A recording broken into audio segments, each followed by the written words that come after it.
My name is Dr. Michael Klaper. I'm a doctor of medicine. I graduated from the University of Illinois College of Medicine in 1972.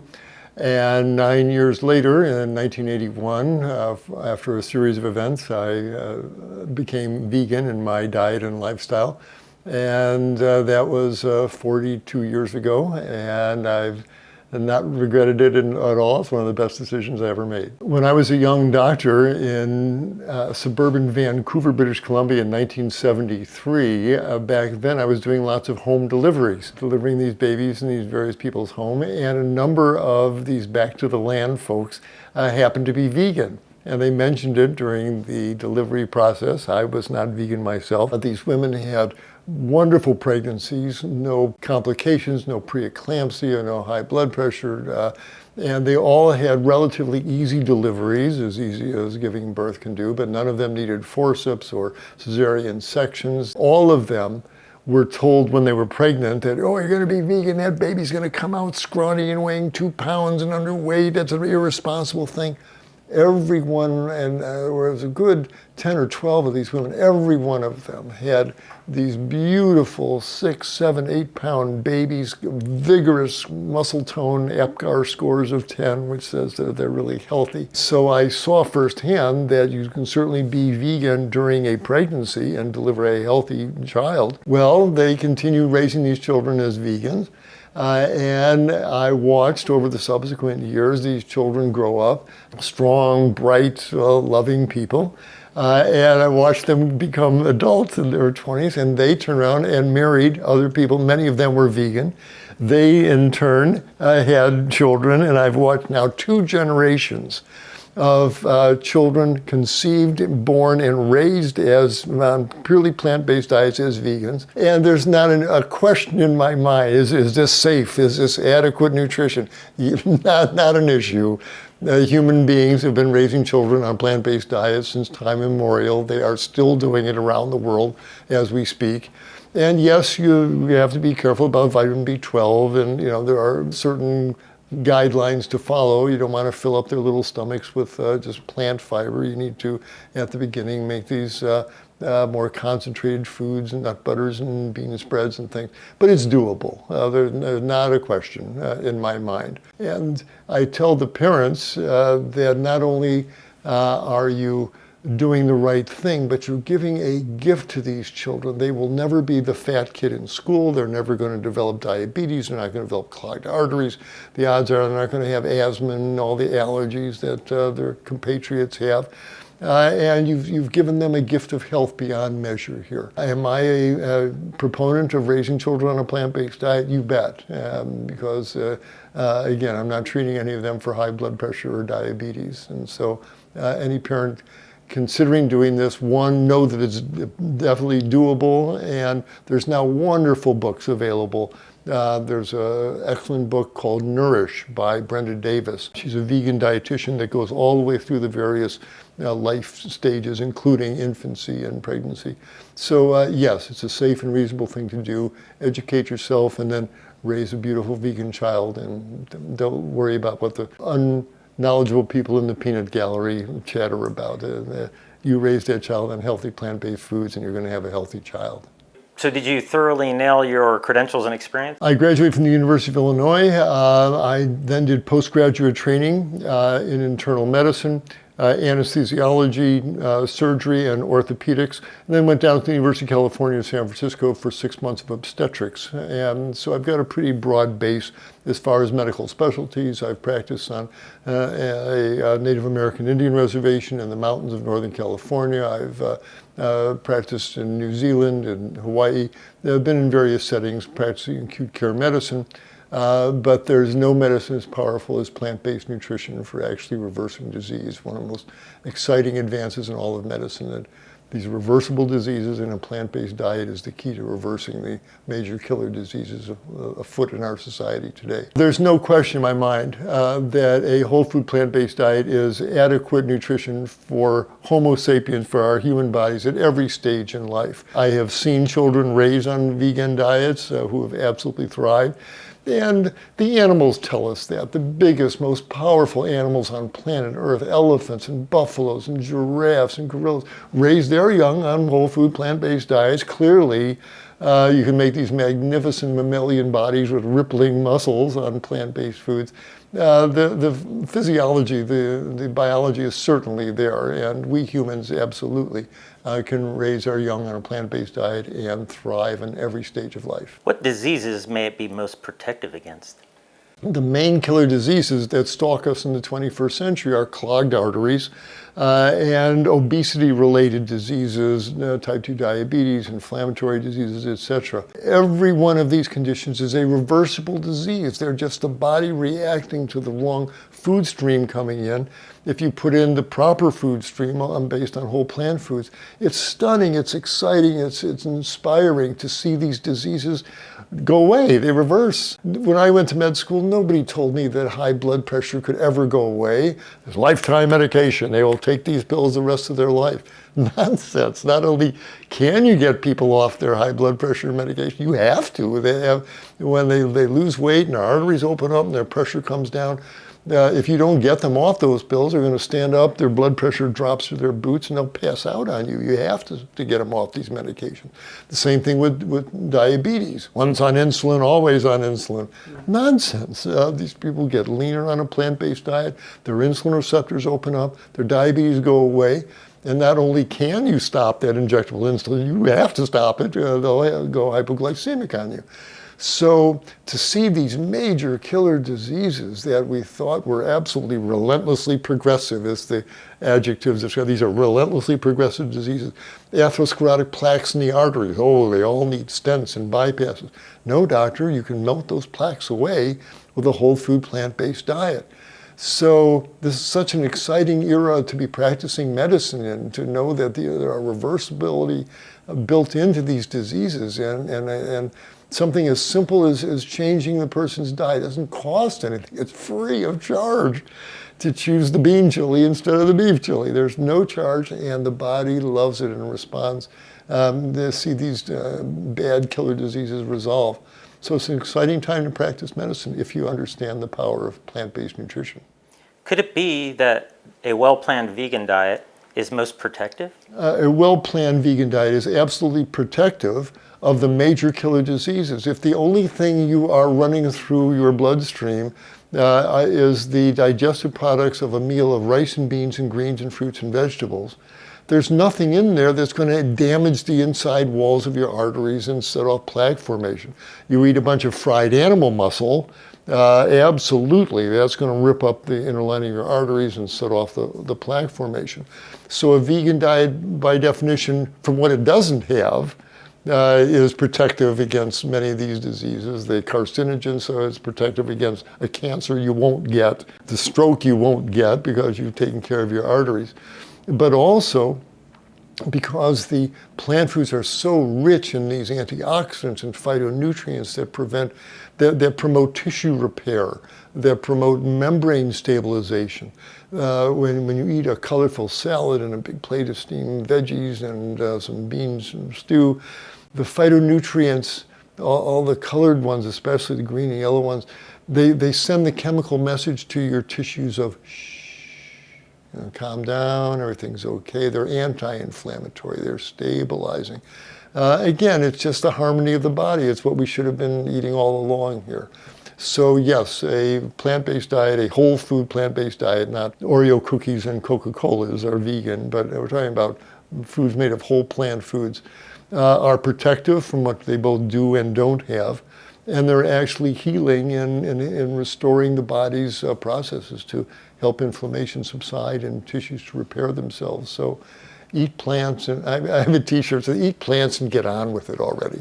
And basically that's what it comes down to. Yeah, and so just for clarification, would you say then that this particular diet is, compared to others, the most protective compared to other diets? I would say a diet based on whole plant foods is by far the most protective of chronic diseases developing, as well as helping chronic diseases subside, than any other food pattern available on planet Earth today, because by definition animal products are pro-inflammatory from their very components and constituents. So yes, eat plants and you're going to get healthier, no doubt. How easy can it be to raise children in this way? It's really not that hard. You should do some background reading. Again, the smaller the child, the more concentrated the food needs to be. You can't load up their tiny little stomachs with celery stalks and apples. It's got to carry enough calories and protein to help them grow. So the concentrated foods and nut butters and bean spread and hummus should be part of many of the meals these little toddlers are eating. But if you do that, that'll substitute nicely for the meat by putting the beans and nuts, the bean spreads, etc. And dairy, no one should be drinking the milk of a cow anyway. Our main drink should be water. And that's a good habit to instill in a child anyway. You're thirsty, drink water. And getting the constituents that meat supplies, again, easy done with these more concentrated nuts, seeds, grains, legumes, etc. It's not that hard to raise a vegan child. And I know many of them that are now walking around as adults, so their parents knew what they were doing. Does raising children on a well-planned vegan diet come with any increased chance in disease risk or malnutrition over other diets? A plant-based diet, if it's based on completely whole foods, really should supply everything a child needs, as long as there's enough calories and protein in these more concentrated foods that are supplied. If it's done recklessly, if you're going to be giving a child especially a 1-year-old, a toddler who needs these concentrated foods, if you're going to give them dilute soy milk, as has happened in some of these tragic cases that have wound up in court for child neglect, yeah, you can hurt your child if you don't know what you're doing and you just do it rather haphazardly. And the same thing if you're giving your child, even though it's vegan, if you feed him crackers and soft drinks all day, yeah, you can really hurt the child metabolically. You've taken on a responsibility to raise a child, period, no matter what you're feeding them. Then do it right. And if you're going to raise that child as a vegan, then you owe that child some self-education. Get a good book on raising vegan children. Just Google books on raising vegan children, and there's lots of good information there. Educate yourself. And there's no reason you should ever put that child at risk nutritionally. But if you do it badly, yes, the child's at risk. So be a responsible parent. But every diet may come with risks. Absolutely. Right? Yes. So is there any increased risk on a well-planned vegan diet over other diets? Right. On a well-planned vegan diet that has vitamin B12 and sufficient omega-3s in there, sufficient protein, no, there should be absolutely no increased risk for developing any nutritional diseases, and quite a few decreased risks from the damage that gets sown from the standard American diet from the early years. When I speak to doctors group, I often take them back with one sentence. Do you realize, doctors, that atherosclerotic disease, the main killer of Americans, is a pediatric disease? This disease starts in childhood. They do autopsies on children killed in car accident at age 8, 9, 10. They already have these yellow streaks of atherosclerosis in their aortic walls there. This is started in childhood with the burgers and the pizzas and the Cokes and the junk food diet that we let these children devour. Absolutely get them on a whole food plant-based diet and you will avoid these dreadful diseases. So no, a well-planned vegan diet is absolutely protective against the major killer diseases that stalk our society today. I know you know a lot of doctors that are plant-based. Do you know a lot of them that have raised their children this way, doctors in particular? Yes, I know a couple of doctors who have raised their children as vegans, and they're not children anymore. They are wonderful adults. Absolutely, you can certainly raise your child as vegan. I know several of them who have. Are court cases regarding raising children on a vegan diet really any different than any other neglect cases, and do they really have any relevance to raising children on a well-planned vegan diet? Well, they are a good negative example about what not to do. And these are sad cases, because in many cases they were well-meaning parents who just did not know. They didn't take the time to do the research. And you get these children that the parents, when it came time to feed the child a bottle of formula, they just bought rice milk from the health food store and filled up the bottle. Well, it's way too thin as far as calories and nutrition goes. And these children wound up with severe malnutrition. And much to the parents' dismay, they didn't want that to happen. And it's a sad story about not knowing what you're doing, but it could certainly happen. You know, it's kind of happening on the opposite point of view from parents raising their children on the standard American diet. They wind up with these obese children who develop type 2 diabetes in childhood. That's the mirror image of nutritional ignorance hurting children. So yes, you're going to raise a child, especially as a vegan, but any dietary style, know what you're doing and don't hurt the children with your food choices there. I agree. Yeah, so this is really not any different than any other neglect case, and it doesn't really reflect a well-planned vegan diet, Correct. right? It is similar to all other nutritional neglect cases out of ignorance, and a vegan diet inherently does not put that child at risk if it's a well-planned vegan diet. Have we reached a point, you think, maybe where parents now have a moral obligation to raise their children on a whole food plant-based diet?